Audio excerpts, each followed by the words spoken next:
Hello everybody, my name is Benjamin Bloom, back for the third of my top 5 videos. Hope you've enjoyed the previous 2 best team performances and top 5 favourite players to watch. This one will get you going today in the comments, won't it, hey? These are my top 5 managers who managed in the Championship last season. So we saw 32 managers work in the Championship last year. I wonder if I saw every single one of them at work, or might have missed it. I don't know, I'd have to look at that, but I'm pretty sure I saw most of them at work and I saw their teams play, and I've got an idea of their club status and the job they did in relation to their club's status, etc. So I'm going to try and do my top 5 managers. As I say every time, and sometimes it falls on deaf ears. This is my opinion. It's supposed to be a little bit of fun. It's okay for your opinion to be different. Please pop it down in the comments. But can we all just be nice to each other when we're chatting on social media? That would be a fine thing, wouldn't it? Here is my number 5, my top 5 managers of the year. And at number 5, well, can I just give an honourable mention to Paul Warne, because if Rotherham had survived on that budget, he would be, I think he might even be higher than number 5, but so he doesn't make it because they got relegated, and ultimately that was the job for him, but he had a pretty damn good go at it.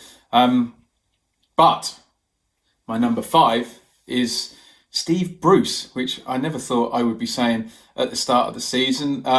Steve Bruce, really considered by most a bit of a dismal failure at Aston Villa.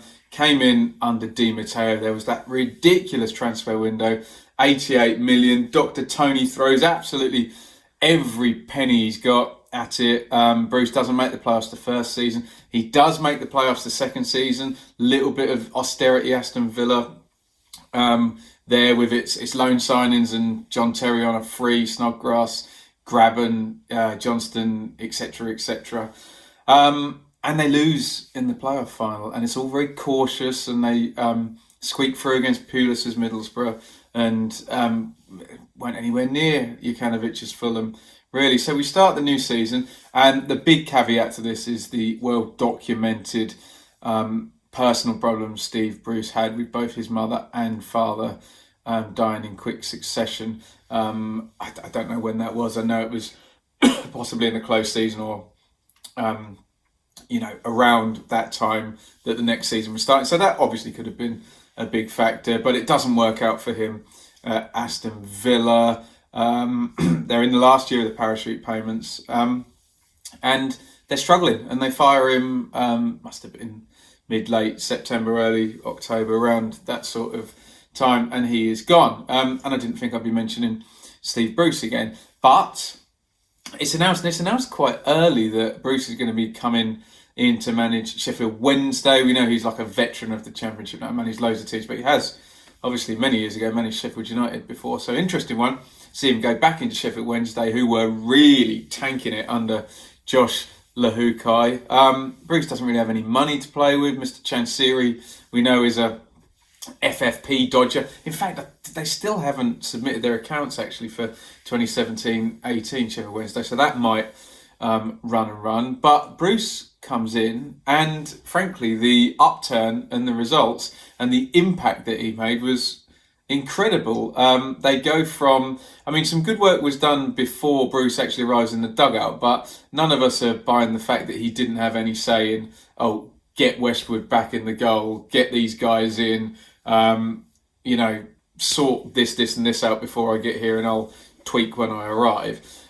So then he does arrive, and he was unbeaten for a long time. And Wednesday actually has a key game in the run-in where they're drawing 1-1 with Villa, and Villa go to score 2 goals in injury time on their 10-game winning streak, where if that had gone the other way, Wednesday would have been pretty serious playoff contenders at one point. Just slipped a little bit, but superb turnaround from Bruce.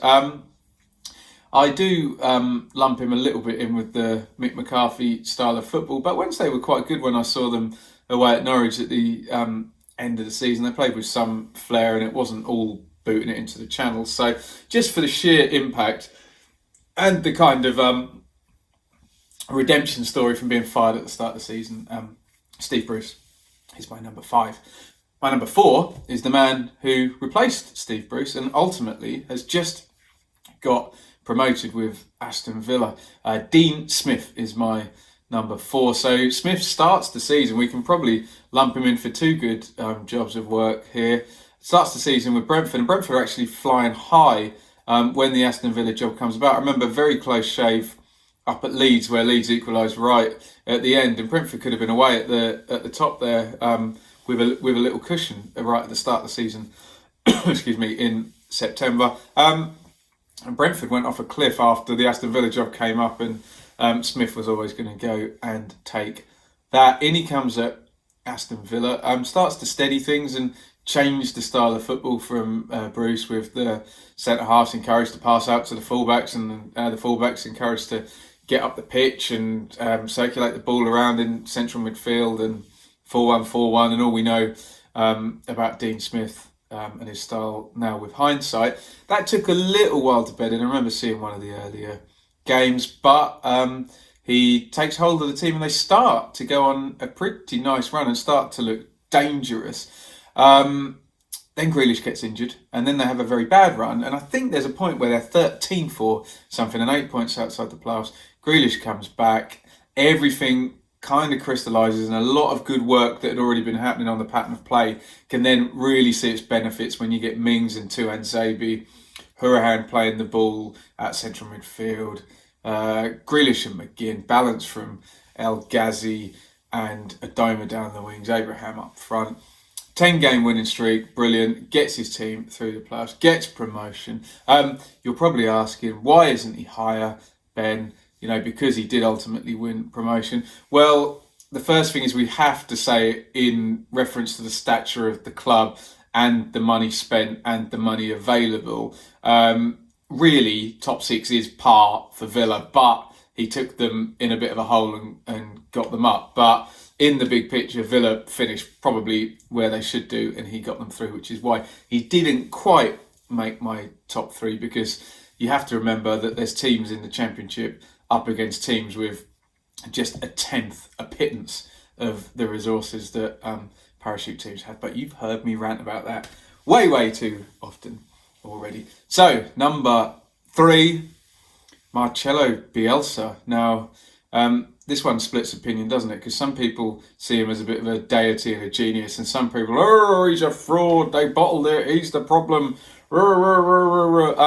My view is that Leeds finished 3rd with decent points total, and when we look in isolation at that piece of paper or that computer screen, that league table, and we look at, 13th the previous season, with roughly similar squad. I know Bamford came in, but Bamford wasn't even around for a lot of the season. Rolando Vieira went out to raise some money. Loan signings, Harrison, Brown didn't really do anything, did he? What I'm saying is, given the squad and where Leeds came from, the lack of parachute payments, I know Leeds draw a lot of money commercially, so they do have more than, say, other non-parachute teams, but they still don't have 45 million season 1, 35 million season 2, you know the rest. I think he did a damn good job. I think the pattern of play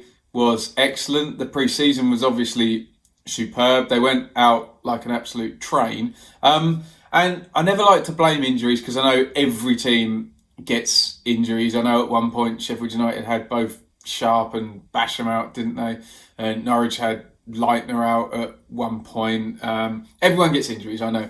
But I do feel that if Leeds had not had to play Alioski at left back for most of the season, and chunks without Roof, chunks without Hernandez, chunks without Bamford, there's even more Dallas, Douglas, big gaps in injury. I mean, some people will argue that it's due to what he asked them to do, that actually creates more injuries. There may be something in that, but I don't really know how to prove or disprove that. But I think if he'd kept 70% of his first 11, I think they probably would have gone up. And I think if both Bamford and Roofe, I know Bamford's derided by Leeds fans, but if you actually look at their goals per minute, if he kept those two forwards fit all season, I think they probably would have got first or second, and that remains to be seen next year. But I think Bielsa did a pretty damn good job, given the players he's got. I think they were possibly over reliant on Hernandez, as I've said before, and as he went from Superman to mere mortal towards the end of the season, and really just they should have made the playoff final. They're 2-0 up on aggregate, and just a mad collapse from Cooper and Casilla at the back, and then there was just something in the air, wasn't there? So I think certain of his players let him down at key moments in big games, and I think he'd set it up pretty well. So I'm giving a big thumbs up to Bielsa, and I have him at number 3. I know Chris Wilder's point is perfectly valid in the running. Well, we didn't lose, and Leeds lost a lot, and when we played badly, we drew. And yes, there was those holes, but I think for what he could have done, given the spend, the squad, where they came from, 13th last season, I think he did a pretty damn good job. Okay, so we're up to number 2, and I think you all know where this is going, that my number 1 and number 2 in some order are going to be Chris Wilder and Daniel Farke. So we're going to have to treat this with very, very kid gloves. So I do not get absolute pelters from either Norwich fans or Sheffield United fans. So before I say who I've got at number 1 and who I've got at number 2, let's just say a few things about these two managers. First of all, utterly brilliant, both of them. Probably 10 out of 10 for both of them. So if anyone says by having one higher than the other that I'm disrespecting the other or denigrating their achievement, no, I'm not. Both absolutely brilliant, incredible jobs. Really, neither of those teams had any right to get promoted this season. Other teams have stepped aside, not spent well, and both those managers just A-star, 10 out of 10, whatever you want to say. So both managers brilliant. And the other thing I would say before I tell you who I've got at number 1, who I've got at number 2, is it's absolutely neck and neck. There's absolutely nothing in it. So by choosing one over the other, you're not really criticising the one in second, because it's a flea's hair, isn't it? There's absolutely nothing in between these two managers. Both superb teams, both great job, both promoted in very, very unlikely fashion.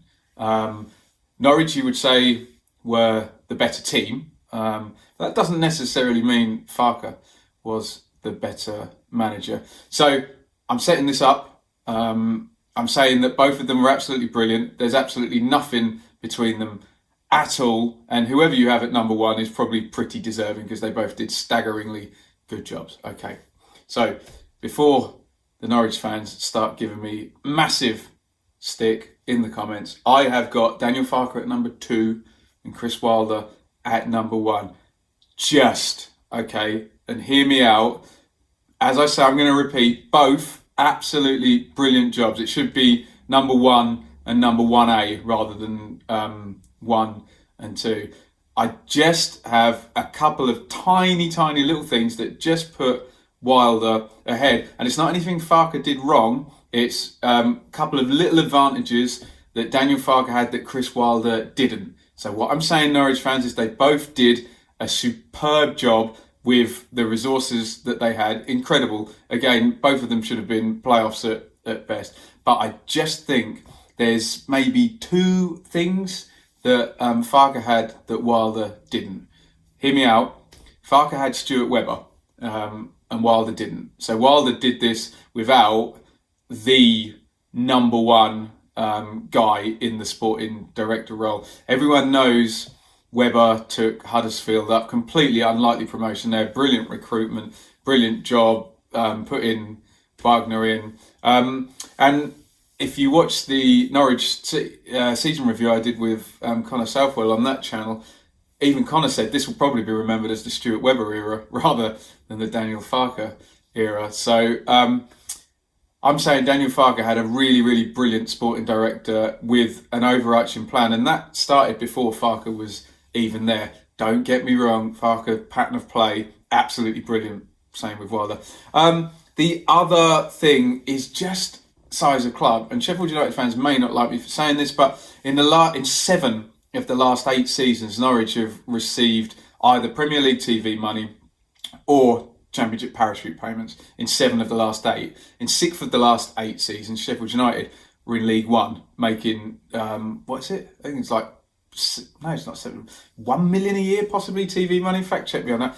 Yeah, Championship is 7 million. It's not a lot compared. So in short, Norwich's was built on a huge pot of money in the past. Okay, I know Norwich fans will say didn't have any parachute payments this season. That much is true, but the only real solid figure we've got to go on is the previous season. Both teams in the Championship, managed by Farke, managed by Wilder. Norwich's wage bill was 42 million and Sheffield United's was 19 million. So well over double, 4 million over double in terms of the wage bill. So all I'm saying is that's where Norwich came from, a position of huge wealth in comparison to a team that was 6 years in League One. And for that reason, I give that another slight advantage. I'm saying slight, and I'm saying it's very close, and I'm saying both did a brilliant job. For those who can't understand why you would put one ahead of the other, that is my reasoning. But I'm going to reiterate again, for if there's any Norwich fans, give me stick in the comments. It's not a joke, and I'm not a fraud, or whatever